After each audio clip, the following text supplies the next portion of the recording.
Friends tech news number 9 మీ అందరికి స్వాగతం. So ఇవాళ డేట్ వచ్చేసి మార్చ్ 31, 2026. ఇవాళ టెక్ న్యూస్లోకి వెళ్తే మనకి యాపిల్ అయితే 50 ఇయర్స్ అయితే కంప్లీట్ చేసుకుంది. యాపిల్ వచ్చేసి మనకైతే April 1, 1976 అయితే లాంచ్ చేశారు. ఇది వచ్చేసి మనకైతే స్మాల్ గ్యారేజ్లో అయితే స్టార్ట్ చేశారు. అసలు ఫస్ట్ యాపిల్ అనేది స్టార్ట్ చేసింది పర్సనల్ కంప్యూటర్స్ అయితే డెవలప్ చేయడం కోసం. వీళ్ళు గ్రాడ్యువల్లీ గ్రో అవుతా ఫోన్స్లోకి అయితే మంచి రికగ్నిషన్ అయితే తెచ్చుకున్నారు. సో ఇప్పుడు యాపిల్ బ్రాండ్ అంటే మంచి రికగ్నిషన్ అయితే వచ్చింది. ఈ యాపిల్ అనే వాళ్ళైతే ఇప్పుడు 50 ఇయర్స్ అనేది కంప్లీట్ చేసుకున్నారు. రేపు April 1 అయితే 50 ఇయర్స్ పూర్తవుతాయి. దీని సందర్భంగా అయితే ఎంప్లాయీస్ అందరికీ March 31 అయితే యాపిల్ పార్క్ హెడ్ క్వార్టర్స్ కాలిఫోర్నియాలో అయితే ఈవెంట్ కండక్ట్ చేస్తున్నారు. సో కాలిఫోర్నియాలోనే కాదు, మెయిన్ బ్రాంచెస్లో అయితే యాపిల్ అయితే ఈవెంట్స్ కండక్ట్ చేస్తుంది 50 ఇయర్స్ సెలబ్రేషన్ సందర్భంగా. సో యాపిల్ అయితే మనకి స్టీవ్ జాబ్స్ అయితే April 1, 1976 స్టార్ట్ చేశాడు. తనతో పాటు అయితే ఇంకో పర్సన్ అయితే ఉన్నాడు. సో వీళ్ళిద్దరు కలిసి యాపిల్ అనేది ఫౌండ్ చేసి ఇంతవరకు అయితే తీసుకొచ్చారు. సో ఇప్పుడు యాపిల్ బ్రాండ్ అంటే ఇండియాలోని మోస్ట్ రికగ్నైజ్డ్ బ్రాండ్ అయిపోయింది. సో నెక్స్ట్ న్యూస్లోకి వెళ్తే మనం ట్రై అయితే రీసెంట్గా ఒక రిపోర్ట్ అయితే ఇవ్వడం జరిగింది. ట్రై అయితే ఒక network speed and consistent downloads test చేసింది ముంబై అండ్ ఢిల్లీలో. ఇందులో వచ్చేసి మనకి ఢిల్లీలో అయితే జియో అయితే టాప్లో ఉంది. జియో వచ్చేసి అయితే highest download rates and highest speed ఎక్యురసీతో అయితే నెట్వర్క్ వస్తుందని లేటెస్ట్ ట్రయల్ రిపోర్ట్ అయితే ఇవ్వడం జరిగింది. ఇంకా ఎయిర్టెల్, వోడాఫోన్ వచ్చేసి మనకు కొన్ని రీజియన్స్లో అయితే స్ట్రాంగ్గా ఉంది. ముంబైలో చూసుకుంటే మనకి జియో అయితే హైయెస్ట్ యావరేజ్ డౌన్లోడ్ రేట్స్ అయితే వచ్చినాయి ఈ రీసెంట్ రిపోర్ట్ బట్టి చూస్తే. ఎయిర్టెల్ అండ్ వోడాఫోన్లో చూసుకుంటే మనకి ఎయిర్టెల్ అయితే వాయిస్ టాపింగ్ అయితే అండ్ వాయిస్ క్లారిటీలో అయితే మంచి రికగ్నిషన్ అయితే వచ్చింది ట్రయల్ రిపోర్ట్లో. అండ్ వోడాఫోన్ చూసుకుంటే మనకి వాయిస్ క్వాలిటీలో కూడా మంచిగా వచ్చింది. అండ్ సమ్ రీజియన్స్లో అయితే వోడాఫోన్ డేటా రేట్ అనేది అయితే డ్రాప్ అయింది. సో ఎయిర్టెల్ అనేది, జియో అనేది అయితే రీసెంట్గా ట్రయల్ రిపోర్ట్స్లో మంచి పెర్ఫార్మెన్స్ అయితే రీసెంట్గా ఇవ్వడం జరిగింది. ఇంకా వోడాఫోన్ వచ్చి అయితే కొన్ని ఏరియాస్లో అయితే ఇంప్రూవ్మెంట్ ఉంది. సో ఇది లేటెస్ట్ ట్రయల్ రిపోర్ట్. నెక్స్ట్ న్యూస్లోకి వెళ్తే మనకి గూగుల్ టర్బో క్వాంట్ని అయితే లాంచ్ చేసింది. గూగుల్ టర్బో క్వాంట్ వచ్చేసి మెయిన్లీ ర్యామ్ ప్రైజెస్ ఇప్పుడైతే విపరీతంగా పెరుగుతున్నాయి. ఈ ర్యామ్ ప్రైజెస్ అనేవి తగ్గడం కోసం గూగుల్లో అయితే ఒక ఆల్గరిథం డెవలప్ చేసింది. దాన్నే గూగుల్ టర్బో క్వాంట్ అంటారు. ఈ టర్బో క్వాంట్ వచ్చేసి ఇప్పుడు పెద్ద కంపెనీస్ అయితే లార్జ్ డేటా సెంటర్స్ని అయితే హ్యాండిల్ చేస్తున్నారు. ఈ లార్జ్ డేటా సెంటర్స్ని అయితే దాన్ని రన్ చేయడానికి అమౌంట్ ఆఫ్ ర్యామ్ అనేది ఎక్కువ ఉండాలి. ఈ అమౌంట్ ఆఫ్ ర్యామ్ వల్ల ఇప్పుడు చిప్ ప్రొడక్షన్స్ అనేవి ర్యామ్ ఎక్కువ రావట్లేదు. సో దీనివల్ల అయితే ప్రైజెస్ పెరుగుతున్నాయి. ఇప్పుడు గూగుల్ టర్బో క్వాంట్ వల్ల అయితే ఈ ర్యామ్ మీద అయితే బర్డెన్ అయితే తగ్గింది. సో దీనివల్ల 80% ఆఫ్ ర్యామ్ అయితే మనకి యూసేజ్ అనేది తగ్గుతుంది. సో మిగతా 20% అనేది మనం ఇది క్లియర్ చేస్తూ ఉంటుంది.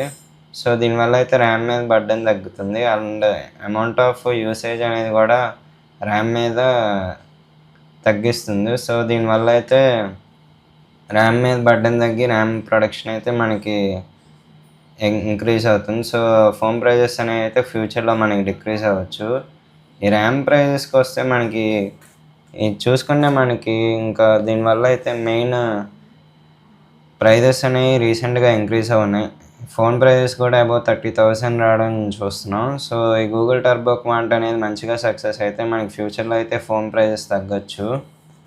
అండ్ ఈ న్యూస్ అంటే ఇప్పుడు రీసెంట్గా ఎస్కే హైనిక్స్, శాంసంగ్ అండ్ మైక్రాన్ వీటి షేర్స్ చూసుకుంటే న్యూస్ లాంచ్ వెంటనే వీటి స్టాక్స్ ప్రైస్ అయితే డ్రాప్ అయినాయి. ఇది 9-12% అయితే డ్రాప్ అయినాయి వీళ్ళ స్టాక్స్ ప్రైస్.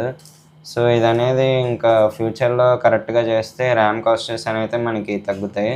అండ్ దీనివల్ల ఫోన్ ప్రైజెస్ కూడా మనకి రెడ్యూస్ అవుతాయి. ఫ్యూచర్లో అయితే మనకి బడ్జెట్ ఫోన్స్లో అయితే రావడం జరుగుతుంది. సో నెక్స్ట్ న్యూస్కి వెళ్తే మనకి వివో నుంచి అయితే వివో V70 FE రాబోతుంది April 2న. ఇది వచ్చేసి మనకి మీడియాటెక్ డైమెన్సిటీ 7360 టర్బో ప్రాసెసర్తో అయితే వస్తుంది.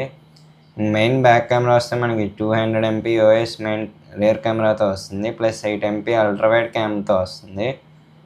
ఇంకా ఫ్రంట్ చూసుకుంటే మనకి 50 MP కెమెరాతో అయితే వస్తుంది. దీని బ్యాటరీ విషయానికి వస్తే మనకి 7000 mAh battery with 90 watt fast charging సపోర్ట్తో వస్తుంది. వివోనే కాదు, మనకి ఇంకో 2 ఫోన్స్ అయితే April 2న లాంచ్ అవబోతున్నాయి. అందులో ఒకటి వచ్చేసి Realme 16. ఈ Realme 16 వచ్చేసి మనకి మీడియాటెక్ డైమెన్సిటీ 6400 ప్రాసెసర్తో అయితే వస్తుంది. ఇది మెయిన్ 50 MP కెమెరాతో అయితే వస్తుంది. దీని బ్యాటరీ చూసుకుంటే మనకి 7000 mAh బ్యాటరీతో అయితే వస్తుంది. ఇంకా ఇదైతే మనకి Android 16 అవుట్ ఆఫ్ బాక్స్ వర్షన్తో అయితే వస్తుంది. నెక్స్ట్ ఫోన్ చూసుకుంటే మనకి రెడ్మీ నుంచి అయితే Redmi Note 15 రాబోతుంది. Redmi Note 15 SE అనేది special edition with faux leather ఫినిష్తో అయితే వస్తుంది. ఇదైతే రెడ్, వైట్ అండ్ బ్లాక్ కలర్స్లో మనకి అవైలబుల్గా ఉంటుంది. ఇంకా దీని ప్రాసెసర్ చూసుకుంటే మనకి ఇది Qualcomm Snapdragon 6 Gen 3 ప్రాసెసర్తో అయితే వస్తుంది. ఇంకా మన కెమెరా పార్ట్కి వస్తే ఇది 108 MP ప్లస్ 8 MP రేర్ కెమెరాతో అయితే వస్తుంది. ఫ్రంట్ చూసుకుంటే మనకి 20 మెగాపిక్సెల్తో అయితే వస్తుంది. దీని బ్యాటరీ విషయంకి వస్తే మనకి ఇది 5520 బ్యాటరీతో అయితే వస్తుంది. ఇంకా ఇది 45 వాట్ ఫ్లాష్ ఛార్జ్ కూడా సపోర్ట్ చేస్తుంది. ఇదైతే మనకి IP65 ప్లస్ IP66 వాటర్ రెసిస్టెంట్తో కూడా వస్తుంది. ఇదైతే మేజర్ వాటర్ స్ప్లాషెస్ నుంచి అయితే కవర్ చేయగలుగుతుంది అండ్ ప్రొటెక్ట్ చేయగలుగుతుంది. నెక్స్ట్ న్యూస్ చూసుకుంటే మనకైతే ఇండియా అయితే చైనీస్ CCTV కెమెరాస్ అయితే బ్యాన్ చేసింది. ఈ CCTV కెమెరాస్ అనేవి రీసెంట్గా బ్యాన్ చేయడం జరిగింది. ఆ కంపెనీస్ వచ్చేసి అయితే మనం చూసుకుంటే మనం HP vision and IP link ఈ కంపెనీస్ అయితే రీసెంట్గా బ్యాన్ చేయడం జరిగింది. సో ఇది ఎందుకంటే మెయిన్లీ సెక్యూరిటీ పర్పస్ కోసం ఈ చైనీస్ CCTV కెమెరాస్ అయితే బ్యాన్ చేశారు.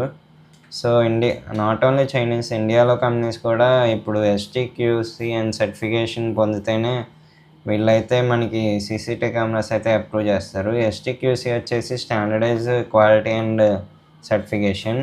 ఇది వచ్చేసి అయితే మనకి రూల్ అయితే April 1 నుంచి అప్లికబుల్ అవుతుంది. ఈ రూల్ అనేది అందరూ ఫాలో అయితేనే మనకి అప్రూవ్ చేయడం జరుగుతుంది. సో ఇది మెయిన్లీ అయితే మన ఇండియాలో అయితే డెవలప్ చేస్తున్నారు. సో ఇది ఎందుకు మెయిన్లీ డెవలప్ చేస్తున్నారంటే రీసెంట్గా వార్ చూసుకుంటే మనకి ఇరాన్ అండ్ ఇజ్రాయెల్ వార్లో అయితే ఇరాన్ ప్రెసిడెంట్ అయితే CCTV కెమెరా హ్యాకింగ్ వల్ల అయితే చనిపోయాడు. అతనికి మూమెంట్స్ అయితే CCTV కెమెరా హ్యాక్ చేసి ఇజ్రాయెల్ వాళ్ళు అతని మూమెంట్స్ అయితే వాచ్ చేస్తూ ఉన్నారు. సో కరెక్ట్గా అతని మూమెంట్స్ వాచ్ చేసి అయితే బాంబు వేయడం జరిగింది తన హౌస్ పైన. సో దీనివల్ల అయితే ఇరాన్ ప్రెసిడెంట్ తన ప్రాణం కోల్పోయారు. సో ఇది వచ్చేసి మనం ఫ్యూచర్లో అయితే CCTV కెమెరాస్ హ్యాకింగ్ అనేది అయితే ఇంక్రీజ్ అవ్వచ్చని ఇండియాలో అయితే ఈ రూల్స్ అయితే కొత్తగా అప్లై చేయడం జరుగుతుంది. సో దీనివల్ల అయితే ప్రొటెక్షన్ అయితే ఉంటుందని గవర్నమెంట్ భావిస్తుంది. సో ఇది రీసెంట్ న్యూస్. ఈ వీడియో మీకు నచ్చితే లైక్ చేయండి, షేర్ చేయండి, సబ్స్క్రైబ్ చేయండి. అలాగే మరికొన్ని వీడియోస్ కోసం మన ఛానల్ ఫాలో అవ్వండి. Until then bye.